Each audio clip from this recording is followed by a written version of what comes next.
Hi guys, I'm GAURI and I'm a legal intern at LEXIS and Company. I'm from Symbiosis Law School, Pune. And in today's video, we'll cover the topic of difference between common intention and common object under criminal law.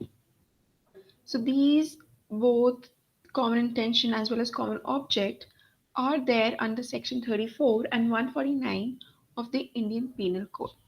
So let's start with common intention first.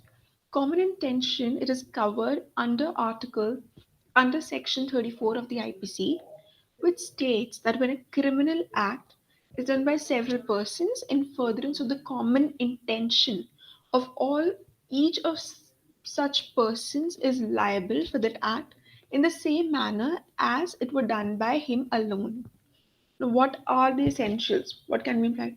One, it should be a criminal act. Act is there, it is covered under section 33 of the act, but it does not clearly define the term act. It is mentioned, but it is not clearly defined, and it is very circumstantial. It should be a criminal act and it should be done by several persons. It's more like group liability.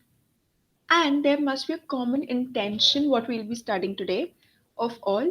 And each of such person, it has every person who commits that crime with a common intention is liable as if it were done by him alone. All are held guilty. Why are all held guilty? Because even if a compliance is present, it provides encouragement, support, confidence to carry out that act. Common intention implies prearranged plans and acting in consonance with the prearranged plans. And not only this, common intention can even develop on the spot. The common intention requires meeting of mind and participation according to that, and the acts are done by different people by different means, but they have the common intention to do an act. That constitutes common intention. There must be a common intention, and if there is common intention, there is a criminal act, and everybody acts according to that, then it will be considered, then it will be, the people will be held jointly liable under section 34. And the thing is that it is very difficult to get to know what was the common intention behind it, or did everybody have the common intention or not. It's very circumstantial.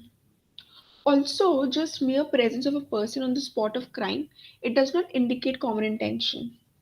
And this was held in the case of State of UP versus Saharu Nisa of 2009. Acts done in furtherance of common intention makes all the persons equally liable. And this was held in two very important cases. Number one is Birendra Kumar Ghosh versus King Emperor, and the second was is Mehboob Shah versus Emperor. There is one very important a very important case, that is Kripal Singh versus State of UP, and it stated that common intention can also develop on the spot.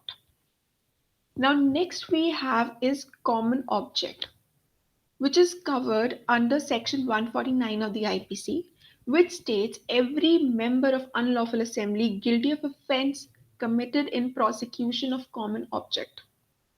Now, what is the description? What does it state? If an offense is committed by any member of an unlawful assembly in prosecution of the common object of the assembly, or such as the members of that assembly knew to be likely to be committed in prosecution of that object, every person who is at the time of the committing of that offense is a member of that same assembly is guilty of that offense.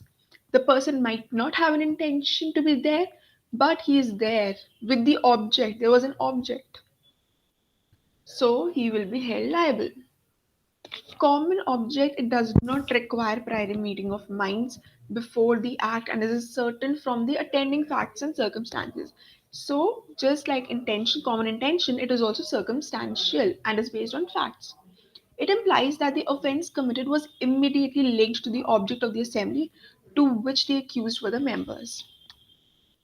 Now, intention is very different from object. Now, what happens for example, in an unlawful assembly, like I just said, the object may be common, but the intentions might differ. All right, intentions they might differ. Also, section 34 is explanatory. It tells that it tells that if certain group of people they commit they commit a criminal act, they will be held jointly liable. Alright, but section 149 it creates an offense that the unlawful assembly is an offense, and the punishment under this will be granted under section 143. I hope the difference between common intention and common objective was clear. If so, please like, subscribe, and share to our channel. Also, this video is completely in accordance with the Bar Council regulations and it is strictly for educational purposes. If you have any questions regarding anything in the video, please let us know in the comment section and I will reply to them as soon as possible. Thank you.